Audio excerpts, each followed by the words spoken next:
in Shiver in the Snow, I say, I start the verse at the house in the middle of the street. Took a shower, then I'm brushing my teeth. Hit a smile, smoking really good weed. Freestyling over really good beats. Like I'm just saying what I'm actually doing. Like all of that stuff I do. Work check came in, so I'm T. Pay the bills, now a nigga at peace. It's just shit that I know everybody else can resonate with, but I don't have to think too hard to say that. You know what I'm saying? I don't have to think what is people gonna think about me before I put this on this bar. I don't have to go outside and react any other ways, and people be like, okay, well that don't line up with the shit that he rap about. And my pops actually instilled that in me young. Like me and my brother, like he made sure he was like, yo, the worst thing you could do in the music industry is start talking about shit that you don't do, because one day you're gonna be put in a situation where you're gonna have to react certain ways, and people are gonna be expecting you to react certain ways. If you don't live up to that expectation, that kind of crumbles it. But if you start this shit being you always could be you, and you all good. You know what I'm saying? So the biggest thing I pride myself on. Hey, hey, hey.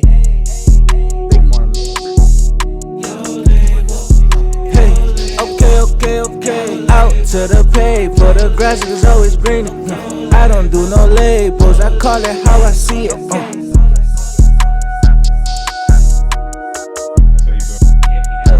Okay, out to the pay, for the grass is always greener. I don't do no labels, I call it how I see it.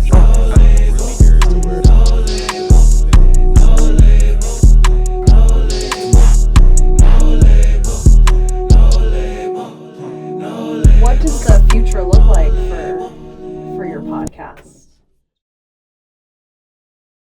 Welcome back to another episode with No Label the Podcast. Yo. We got Donnie in the back.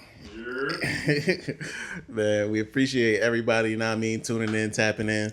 Man, it's been a road. We'd definitely appreciate it if you go to nolabelmediaco.com, subscribe for that newsletter, tap in, stay in tune with everything No Label the Pod.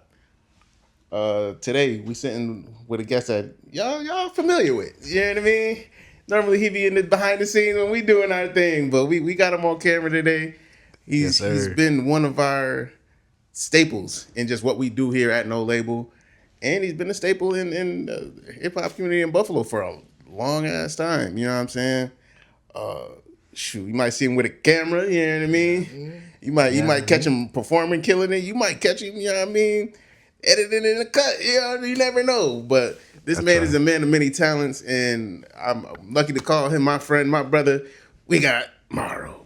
Yes, sir. What's good?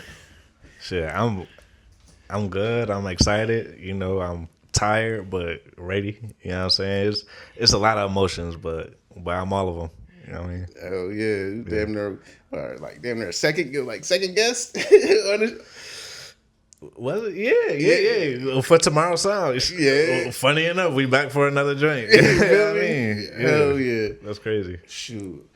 Man, trying to catch up in between all that time is like, you were there. You were here with us. Like, yeah.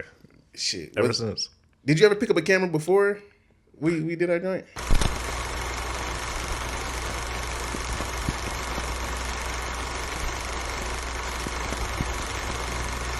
Yeah, so I think that's why you was like, yeah, just pull up, because I had told you that I had just got that camera. I got that first Black Magic, because that's if you know me now, you're seeing the work that I do. That's what I use as a Black Magic 4K. But I got this younger brother, the OG back then, and and you was just like, yo, you trying to pull up, just shoot some shots for the pod, and I was like, yeah, you know what I'm saying, I pulled up.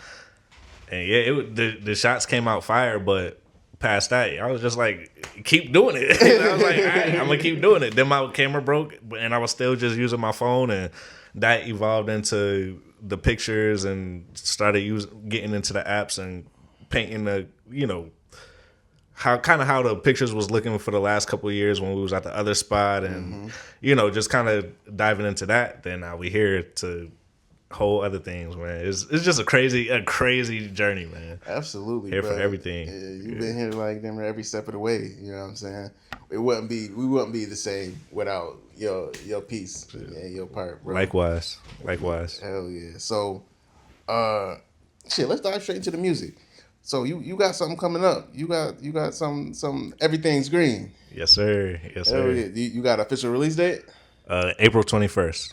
You know what I'm saying? So by the time this come out, we'll probably be out already. So you know what I'm saying? We out now. You know what I mean? All streaming platforms. Nah, you know, we working it out. Yeah, exactly. Oh yeah. So yeah, next week. So yeah, we out right now. All streaming platforms. Go tap everything in. green, tap in. You know. From there, that's pretty much that. You know, it's been a long time coming, and I just, you know, kind of felt like the time.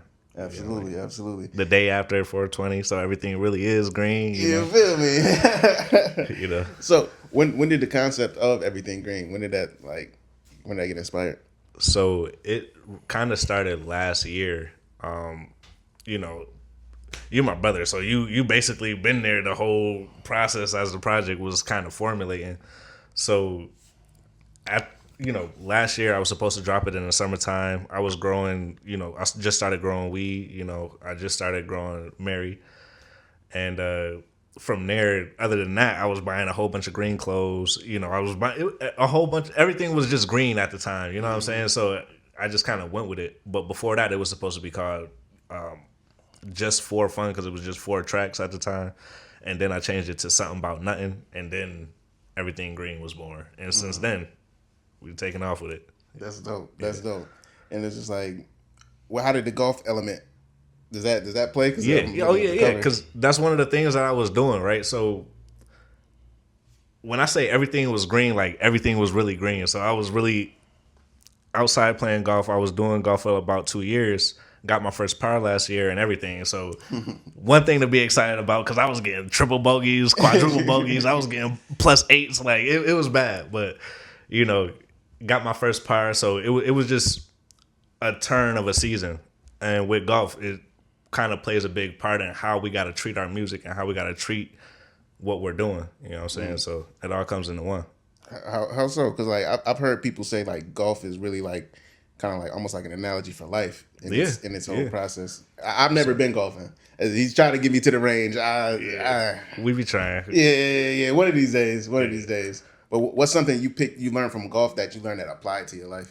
That you got to be able to, play things where they land. I had a talk with Track 3 Media. Shout out to them. And I kind of explained a little bit more so I could kind of dive deeper into it here. But with golf, you got to be able to play things where they land. In life, things aren't, when you hit the ball, it's not always going to go perfectly in the fairway.